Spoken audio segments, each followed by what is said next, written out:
вечер од Вашингтон. Ова е ТВ журналот на Гласот на Америка на македонски јазик News Flash. Јас сум Лилица Китановска. Во оваа предпразнична недела нема многу политички вести од Вашингтон, но исклучок е работата на Конгресот и гласањето во Сенатот за здравствената реформа што е закажана за ноќта спроти Божич.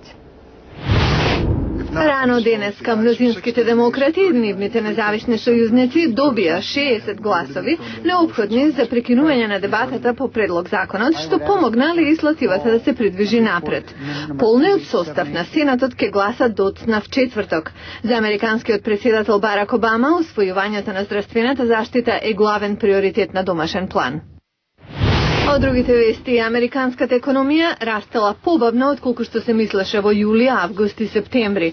Денешниот извештај на одделот за трговија вели дека бруто домашниот производ пораснал за 2,2% годишна стапка. Ова е ревидирана цифра од претходно објавената 2,8%, откако биле достапни и разгледани повеќе податоци.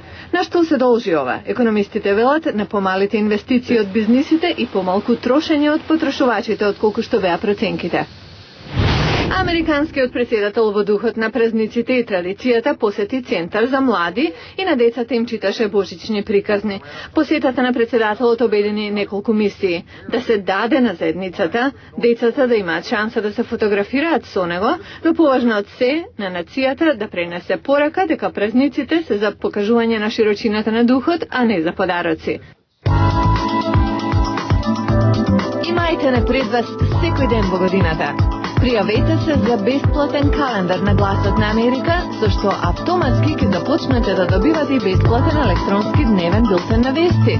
За сите информации појдете на glasnaamerika.com. Американскиот сон некогаш беше да се купи дом. Економската рецесија го избледе овој сон.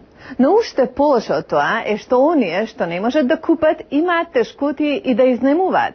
За ова ќе зборуваме во продолжение. До неодамна Бренда Ганавеј живееше во свој дом во Александрија, населба во близина на Вашингтон, но со ударот на економската криза веќе не можела да го плаќа стамбениот кредит. Заостанавме неколку рати, не можевме да земеме заем и ја изгубивме куќата. Ни беа дадени само неколку дена да ја напуштиме. Милиони има како Бренда Ганавеј во Америка. Рафаел Бостик е помошник секретар во Американскиот оддел за домување. Еве што вели тој за оваа ситуација. So the home ownership rate in the United States used to be somewhere close to 70%. Собствеништвото на домови во САД беше близу до 70%. Тоа сега е сменато за неколку милиони домакинства помалку. Стапката е сигурно значително помала. Голем дел сега изнајмуваат. Изнајмувањето има некои предности во споредба со купувањето. Например, ако изнајмувачот сака да си замине, не треба да бара купувач за куќата. Јазгуло Декова, која изнајмува во Александрија, вели дека тоа е поевтино отколку да се биде собственик. Луѓето имаат различни причини за изнајмување, но главната е што е поевтино и нема ризик. Но на денешниот пазар дури изнајмувањето е тешко, особено во големите градови. Данило Пелетиер работи за Националната коалиција за ефтино домување. Тој вели дека нема доволно домови за изнајмување и дека сиромашните се најпогодени. Но дури да има вакви домови, тој вели дека способноста за плаќање на кирија е проблем. Да си го дозволат, многу сиромашни луѓе работат повеќе од една работа. Денес ви треба да работите неколку минимално платени работи да си дозволите двособен стан. Пресметавме околу $18 на час. Одделот за домување се обидува да помогне. Но најголем број од аналитичарите се согласни дека единствената вистинска надеж за оние со помали примања е економијата да се поправи.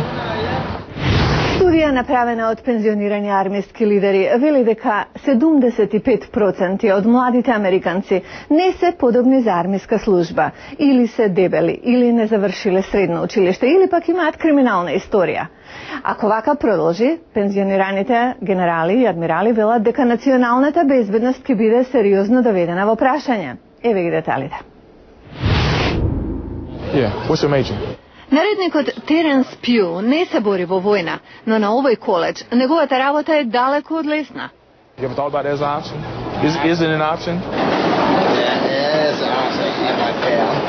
Тој бара нови армиски регрути. Вели дека многу луѓе се решаваат за армија кога ќе отпаднат сите други опции. Многу мина не се вистински заинтересирани за армијата, се додека животот не ги натера, вели тој.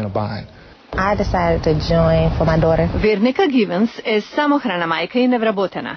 Верува дека армијата и нуди иднина, за неа и за ќерка й. Medical benefits. Здравствено осигурување, редовна плата. Можам дури да заштедам за незиниот коледж кога ќе порасне. Гивенс е една од малиот број американци кои всушност се квалификувани за армија. 7 од 10 пријавени отпаѓаат, зашто не успеваат да го положат тестот по читање и математика. Извештајот, објавен од Mission Readiness, организација на пензионирани армиски лидери, најде дека 75% од младите американци меѓу 17 и 24 години не ги исполнуваат критериумите за приклучување на армијата. Или не завршиле средно училиште, или имаат криминално досие, или се физички неподобни. Пензионираниот заднински адмирал Джейми Барнет вели: Нашата национална безбедност во 2030-та апсолутно зависи од оние кои сега се во градинка. А градинката, вели тој, е клучна за идните војници. Тоа е критично време за социализирање и оние кои одат во градинка завршуваат и средно училиште во 44% случаи. И уште повеќе. Студијата вели дека оние што не се квалификуваат за предучилишно образование, за 70% е поверојатно дека ќе бидат уапсени заради насилен криминал пред да наполнат 18 години. Зашто, тврдат изработувачите на студијата, животните навики, вештини и поставени цели на млади години често се пресликани во животот на луѓето кога ќе станат повозрасни.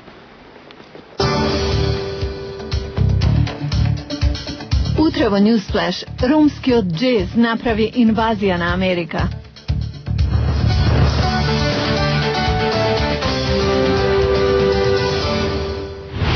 Го гледавте Newsflash на гласот на Америка на македонски јазик, а јас сум Лилица Китановска. Поздрав од Вашингтон, до гледање.